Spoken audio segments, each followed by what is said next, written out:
1987, and Mike Tyson was the most fearsome creature on the planet. Sharpshooting Olympic champion Tyrell Biggs had worked his way to 15-0 and promised the world he had all the tools to dismantle the violent heavyweight champion.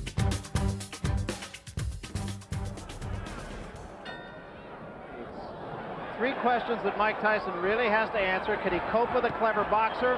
Can he survive a heavy puncher? And can he persevere when he's hurt? You notice right from the start, Tyson is applying the pressure, trying to slow his man down. I'm seeing more jabs from Mike Tyson than I've seen in the past. I see a lot of movement on the part of Tyrell Biggs. Good lateral movement. Those hands should be up a little higher because, again, the hand speed of Mike Tyson is very good.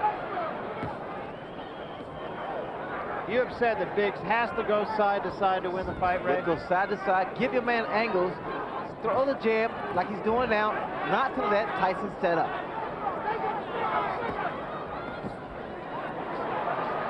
Now, Tyson also said that he has found a pattern in Tyrell Biggs that he feints to the right before the punch actually is thrown. Well, whatever he does, the fact that Tyson has to set up to get that kind of leverage. See, a good snapping jab is very effective. Whether or not Biggs can keep this up is yet to be seen. It's not time to be pretty in here, it's just time to frustrate this man. And that's what they want from Biggs. Good, consistent jab. And along the lines of patterns, Biggs feels that Tyson actually bobs in a pattern 4 times, and then he comes up with his head. See, wait, now here, you saw how Tyson walks in with that crouching style to deliver a shot.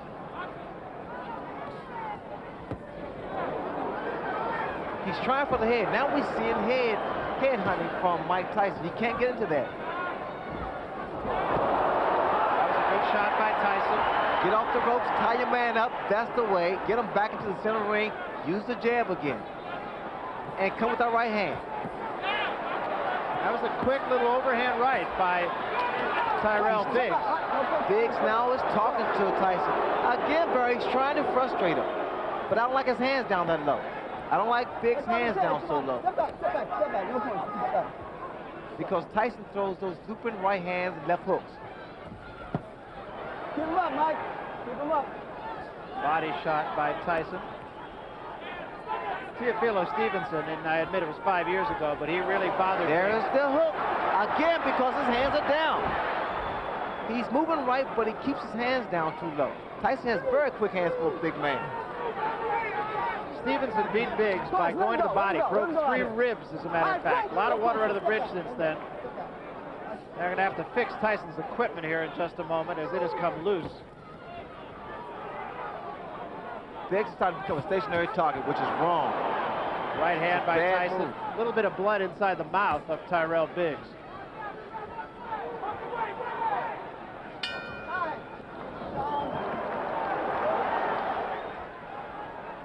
And as punch stat showed or confirmed, that was a very good round, using the left hand as well as he can. That is exactly what Biggs must do to stay in this fight. Can Tyson neutralize the jab? You see, Biggs was doing great the first 2 minutes of the first round, keeping that jab consistent, moving lateral, giving angles, but then the last maybe 45 seconds of the round, Barry, he stopped. Became stationary target. The hands again, which I think is a major mistake because of Tyson's hand speed. And Tyson throws his punch. He loops his right hand. He loops his hook. And Biggs could be asking for a few problems. And the thing that strikes me, actually, is Biggs did have a round and did fight according to his fight plan, but he still took some strong shots from Tyson. But see, now Biggs again, Barry, is starting to stand there and exchange toe-to-toe, like I said earlier. You can't do that. Tyson's punches come so fast with so much velocity behind them. It's devastating. Biggs has shown a tendency, actually, throughout his career, and especially later in his career, most recently, to get in there occasionally and want to slug it out when he's been stunned. And that could be suicide. And the way that Biggs is moving to his right, that's wrong because of the hook of Mike Tyson. He'll run right to the left hook. Two hands, punch out. Let him go, let him go. Let him go in there, Joe, let him go, come on. What I was expecting from Biggs, in fact, they told me this, that he's been working this in the gym, was the uppercuts, the jab to go through Tyson's defense. I have not seen that yet. And the game plan was for Biggs rather to move to his left. Now he's been moving to his right, and as you said, he's been getting himself a little trouble when he does so. Tyson is ripping some tremendous shots to the body, and that's going to help bring those hands down even lower.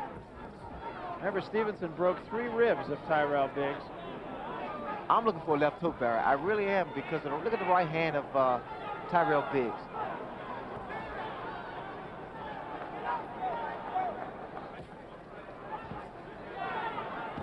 That's the uppercut, but you got to come back with the right hand.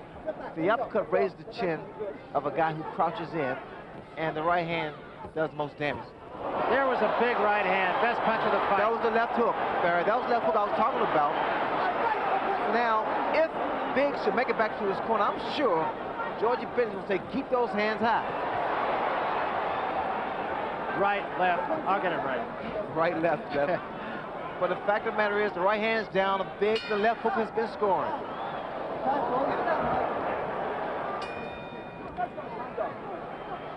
So Kevin Rooney wants Mike Tyson to jab a little bit more.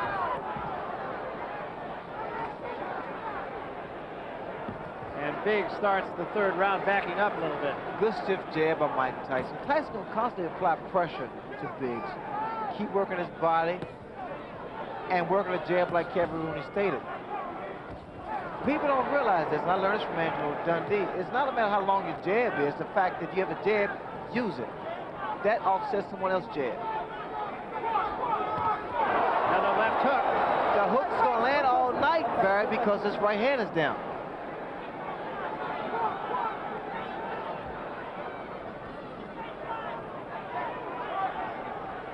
Let me show you what Tyson does when he delivers that left hook. He takes 1-2 steps in, dips, and puts his whole body, all his weight behind each punch. A lot of leverage. 1-2. You see it. Steps in. So you have to time it. You have to time his movement. 1-2. Again, same thing. 1-2. And he throws it. That was a little short left hand that did get in. Body shot with the left hand.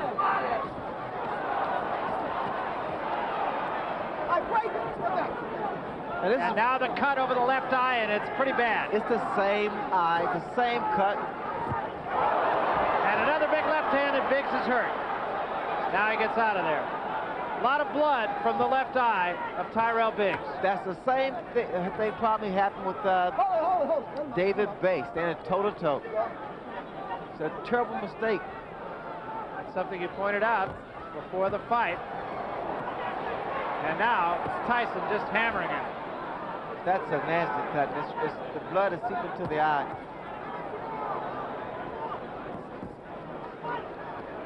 It's going to require a lot of work in the corner of Tyrell Biggs to stop that bleeding. The cut is right above the eye. It's exactly in the same place as the last one.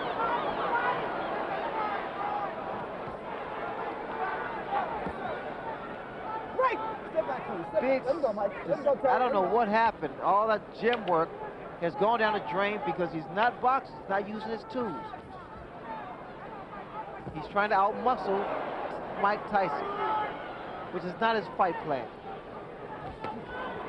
And there was a huge left hand.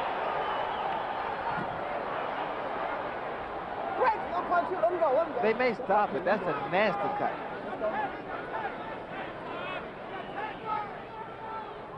And I don't think I have to tell you what a finisher Mike Tyson is.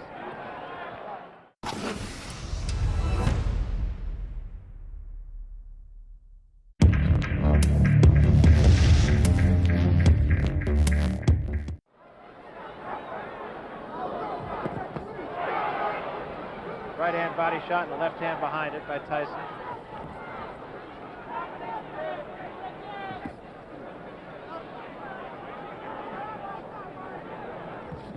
Mike Tyson is not just loaded up with one punch. He's trying to put his punches together. He's trying to put together combinations.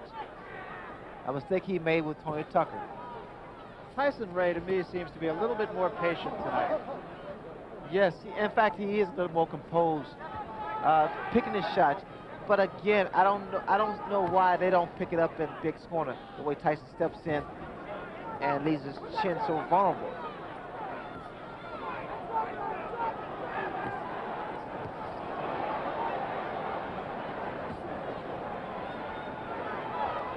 The way I see it now, Mike Tyson has made Biggs fight his fight.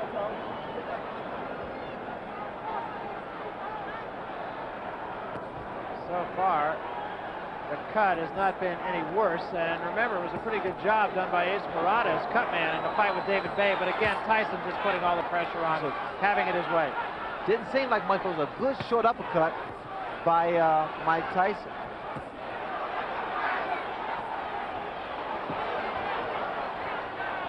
A little more upper body movement from Tyrell Biggs now.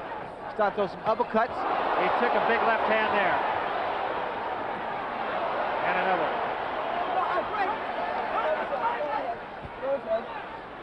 The cut is reopened again. Right. Step back. Let him go. Let him go. Step back. Step back.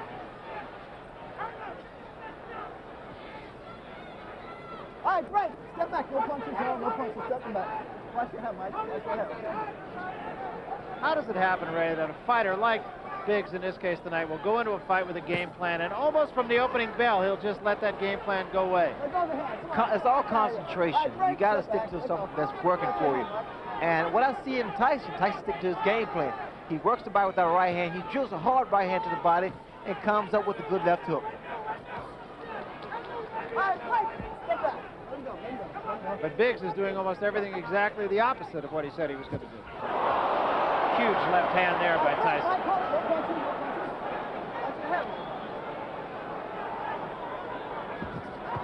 And a combination by Tyson, a left and a right behind him. All right, Frank, step back. Let him go, let him go, let him go. Getting to be a mismatch. And so we start the 5th round, and Tyson is right on his man. Kevin Rooney exhorting him to throw 2 and 3 punch combinations.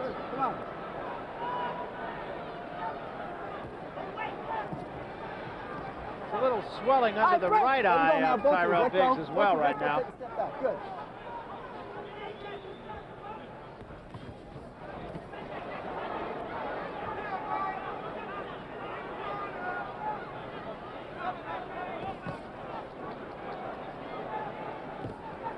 I don't know if Tyrell's going to recognize himself when he wakes up tomorrow morning. I don't know what that was a second ago by Tyrell Biggs. This is somewhat disappointing for Biggs' corner because he has more talent than what he's showing tonight. The left hooks has been consistent and very, very accurate with Mike Tyson. But they're there for good reason, right? Well, Tyson, because look what you have in front of you. The fact that Biggs is not doing what he worked on. He just forgot about his game plan, totally abandoned it. Mike Tyson, he's doing what he does best. Work the body, work the head.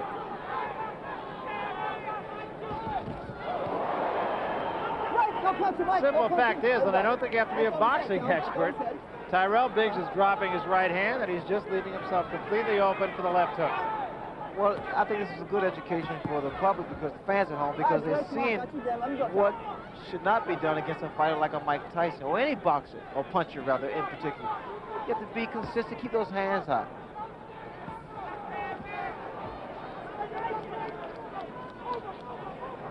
And again, that cut over the left eye has opened up. There is a swelling under the right eye that has a lot of blood right below the surface of the skin also.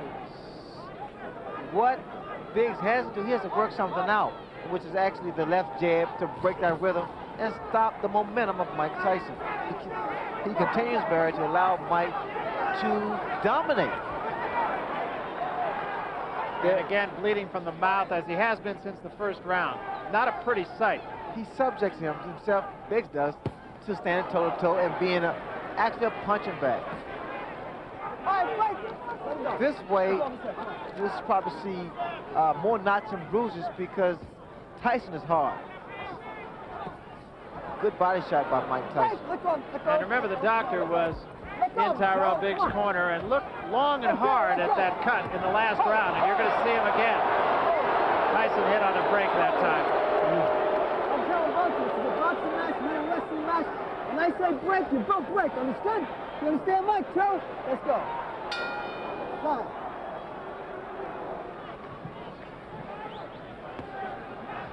Lou Duba is doing everything possible to inspire Biggs. He said as he left the ring, you hurt him, you hurt him. Step back, please. Step back. That is wishful thinking. Let's go over his head. All right, break. Come on, step back, please. Joe, step back. I'll take the point away. And Biggs holding on a great deal now. There was a right hand by Tyson. And another. Biggs, you have to say, he takes a good shot, but this was not necessary. I mean, I figured that Biggs would use that height, that reach, and his ring generalship to make this fight a little easier for him. Instead, he abandoned his tactics and strategy he worked on in the gym and select to fight Mike Tyson's fight. I love those body shots, Barry. It weakens a fighter. It takes away his legs, so you won't see that much movement from Tyrell Biggs. And what Mike wants him to be is a stationary target. Tyson has fought an excellent fight so far. I admit that Biggs has let him fight an excellent fight, but Tyson's been very sharp. Well, I like Tyson because now he's putting his combinations together. He's not loading up anymore. And he's also showing a lot more patience. He was a guy who would just get in there and go for the quick kill and try to do it, generally speaking, with one punch. You know what's happening here? Actually, Biggs is just wearing down, slowly but surely. Slowly but surely. It's like chopping a tree down. It's the same principle. He's wearing, Mike Tyson is wearing his man down.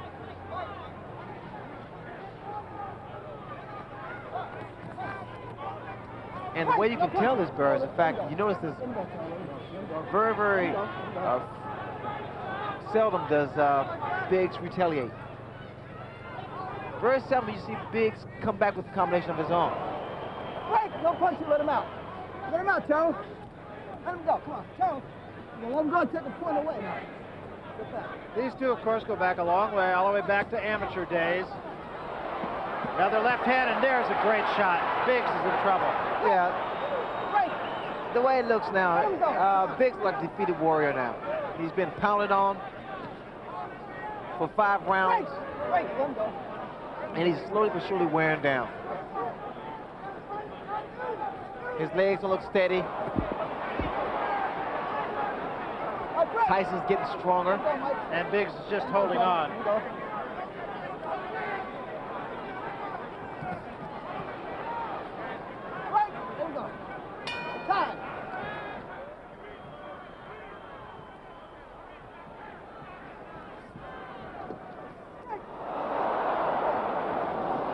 I heard something interesting in Biggs' corner. Benton told him, his trainer said, if your legs are gone, stand there and fight him. Stand toe-to-toe and fight him. So apparently the legs of Tyrell Biggs are shot because you don't see movement. He hasn't had movement actually for past 2 or 3 rounds. And just to further that point, in the last round, our punch stat figures Tyrell Biggs threw 15 punches, Ray. Again, like I said earlier, Barry, he's just wearing down. You can appreciate, especially from ringside, those body attacks by Mike Tyson. I mean, he gets his whole body, a lot of leverage.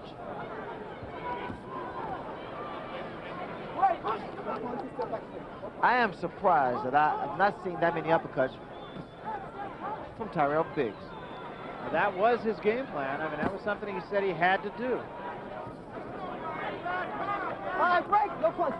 Let him go. Tell, come on. Let him go. Take the corner away from him.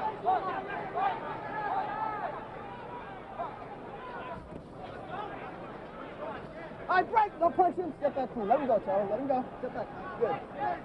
That cut, incidentally, at least for the last couple of rounds, has not shown any more blood. Hold it. Let him out. It appears to me that Biggs was trying to time Tyson with the counter right. I noticed when Tyson comes in, Biggs try to stand his ground and throw a right hand. So now that tells me that Biggs is pretty much falling to the same trap as Mike Tyson, trying for one punch. And there's a right hand that just caught Biggs off balance. Biggs is covering up a lot of times unnecessarily and just trying to protect himself. Biggs, of course, has never been known as a guy who could put a man away with one punch. He dropped Snipes with a good right hand, but he didn't put him away. The elbow there from Tyson. Kevin Rooney was telling Tyson, get a couple head fakes.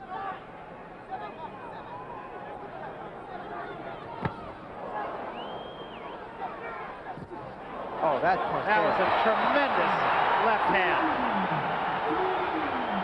4, 5, 6, 7, 8, 9. How do you feel, Tyler? Okay? Oh, this is it. He is gone right now. He has no legs at all. And 10 seconds to go in a round. There's a left hand. He's down again. It's over. It's all over. And it wasn't even close. Here's the final knockdown now. No, I think it's the power and the fact that Mike Tyson actually wore his man down. Ladies and gentlemen, the end comes at 2 minutes, 59 seconds of the 7th round. The winner, still the undefeated, undisputed heavyweight champion of the world, Mike Tyson! That was 1987, and the victorious Tyson said afterwards of Biggs, I could have knocked him out earlier, but I wanted to do it slowly so he'd remember this night for a long time. He succeeded. Biggs was never the same again.